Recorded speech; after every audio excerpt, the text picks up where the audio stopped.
ఇది Biju Prabhakar IAS prohibition of milk brand lifted orders issued. ఈ దాంట్లో స్పష్టంగా ప్రభుత్వం, కేరళ ప్రభుత్వం గతంలో ఏదైతే ఆదేశాలు ఇచ్చారో ఆ ఆదేశాలను తొలగిస్తూ స్వేచ్ఛగా కేరళ రాష్ట్రంలో హెరిటేజ్ సంస్థ పాలు అమ్ముకోవచ్చని అదే ప్రభుత్వం అధికారికంగా ఆదేశాలు ఇచ్చింది.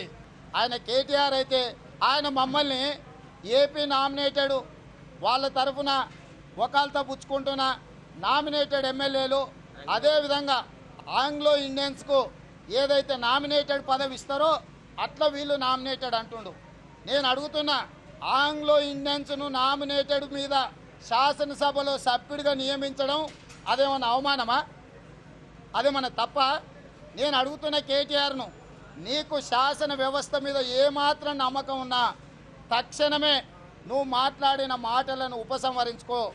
నీ మాటల్ని మమ్మల్ని బాధ పెట్టడం కాదు, మాకు ఓట్లేసి గెలిపించి శాసనసభకు పంపించిన తెలంగాణ బిడ్డలను అవమానించడమే.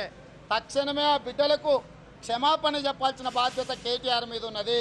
ఒకవేళ ఈరోజు 2 గంటల లోపలగిన కేటీఆర్ క్షమాపణ చెప్పకపోతే కేటీఆర్ గారికి సభలో సభ్యుల హక్కుల ఉల్లంఘన నోటీస్ ఇచ్చి కేటీఆర్ గారి శాసనసభ సభ్యత్వాన్ని రద్దు చేయాల్సిందిగా స్పీకర్కు ఫిర్యాదు చేస్తాము. స్పీకర్ ఒకవేళ చర్యలు తీసుకోకపోతే సరైన సమయంలో అవసరం అనుకుంటే స్పీకర్ గారి మీద కూడా అవిశ్వాస తీర్మానాన్ని ప్రవేశపెడతాం.